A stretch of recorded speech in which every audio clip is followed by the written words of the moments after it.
बोली राधे कृष्ण भगवान की जय हो। और फिर जाके सृष्टि महाराज सृष्टि की रचना आरंभ हुई और मनो शतरूपा के माध्यम से 3 पुत्रियां और 2 पुत्र हुए, जिसमें से मनु महाराज की जो मझली बेटी है उनका नाम देवहूति है और देवहूति का विवाह करदम जी से हुआ जो ब्रह्मा जी के छाया से प्रकट हुए थे। करदम जी तो शादी नहीं कर विवाह नहीं कर रहे थे, लेकिन भगवान ने यह उनको बोला कि करदम जी आप विवाह करिए, जब विवाह करेंगे तो हम आपके पुत्र बन के आएंगे। और यह बात सुनकर करदम जी तैयार हुए और सबसे पहले शर्त रखे करदम जी कि विवाह होने के बाद, पुत्र होने के बाद मैं पुनः ध्यानस्थ हो जाऊंगा, वन में चला जाऊंगा, तपस्या करने में लीन हो जाऊंगा, आप हमसे कभी शिकायत तो नहीं करोगी। देवहूति मैया मान गई महाराज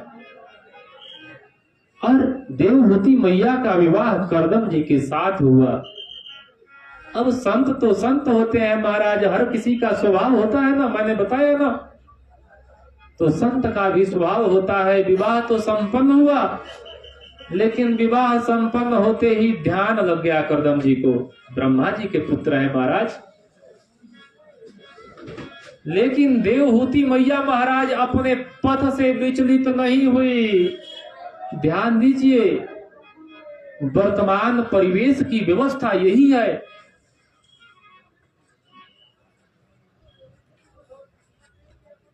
कि पति घर से कहीं इधर उधर गया तो मैया अपने पथ से पथभ्रष्ट हो जाती है। जब मातृशक्तियों का इच्छा पूर्ण नहीं हो तो वो पथभ्रष्ट हो जाती है।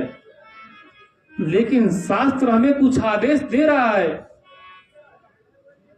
देवहूति मैया अपने पथ से विचलित नहीं हुई। जो पत्नी का धर्म होता है उस धर्म का निर्वहन करती रही अनवरत महाराज कई वर्षों तक। करदम ऋषि ध्यानस्थ थे और जो एक पत्नी का धर्म होता है पति का सेवा करना, वह सेवा अनवरत करती रही अपने इच्छाओं का परित्याग करके। और करदम जी का जब ध्यान खुला ना, प्रसन्न हो गए। अरे मनुपुत्री, तेरी सेवा से हम प्रसन्न हैं, क्या चाहिए मांगो। आज देवहूति मैया हाथ जोड़ी, स्वामी हम गृहस्थ आश्रम में हैं और गृहस्थ आश्रम बिना संतान का पूर्ण नहीं होता है, बिना संतान का माता का मातृत्व पूर्ण नहीं होता है, इसलिए मेरे मनोरथ को पूर्ण कर दो। ध्यान दीजिएगा, करदम जी आज पहली बार संकल्प किए और संकल्प के माध्यम से ही कामज्ञ विमान, कामना के हिसाब से होने वाले विमान को प्रकट कर दिया महाराज। हमारे शास्त्र की ताकत यह है।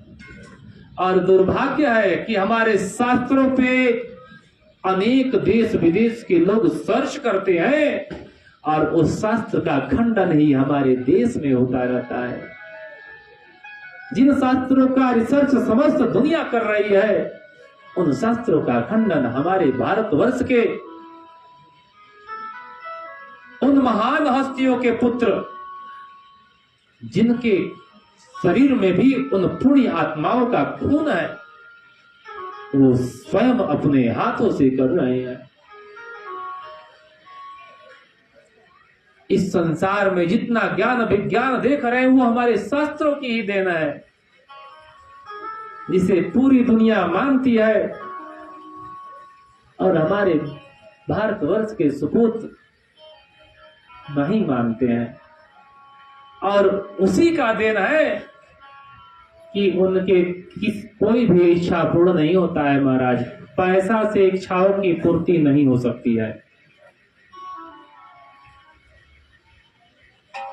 आए तो पुत्र बन के, माँ के लाल बन के, लेकिन यहां से गए माँ बाप के काल बन के। उनकी सारी इच्छाएं भी समाप्त। इसलिए हमारे पूर्वज जो हमें रास्ता दिखाए हैं उसे प्रेम करना चाहिए। हमें हमारे पास जितना है जो है उसमें संतुष्ट रहना चाहिए। और निश्चित मानिए जिस दिन आप अपने पथ पे बन जाओगे ना, कुछ रहे ना रहे, आपके जीवन में आनंद ही आनंद रहेगा। बोले राधे कृष्ण भगवान की। करदम जी कामज्ञ विमान महाराज संकल्प से प्रकट कर दिए और आज देवहूति मैया का हाथ पकड़े, कामज्ञ विमान में बैठे और वर्षों तक महाराज भोग किए और उस भोग से 9 पुत्रियां उत्पन्न हो गई। बोले राधे कृष्ण भगवान की। करदम जी की 9 पुत्रियां हुई महाराज। और आज करदम जी बोले कि देवहूति देवी अब मैं चलूंगा कहाँ? जंगल में तपस्या करने के लिए। देवहूति मैया पैर पकड़ ली कि स्वामी यह पुत्री है, ये बड़ी हो जाएंगी तो इनका विवाह भी करना पड़ेगा, और जब यह पुत्रियां अपने घर चली जाएंगी ना तो मैं तो अकेली रह जाऊंगी। और जब यह बात देवहूति मैया बोली तब करदम जी को भगवान का वचन याद आया। तो इस बार करदम जी ने देवहूति मैया का हाथ पकड़ा, कामज्ञ विमान में विराजमान हुए, विषयों का भोग किए। तो इस बार भगवान साक्षात कपिल के रूप में प्रकट हो गए। बोले कपिल भगवान की जय।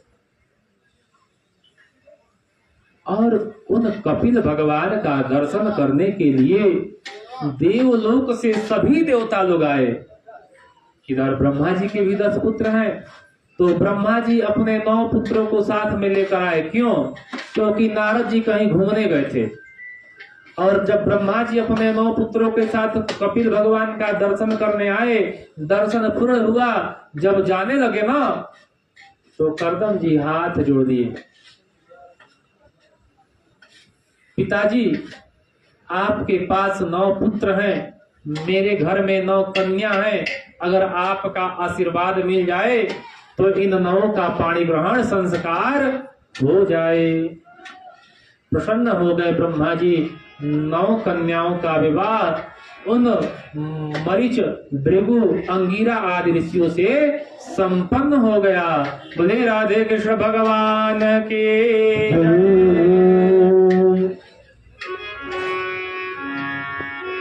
भजन श्याम सुंदर का करती रहोगे।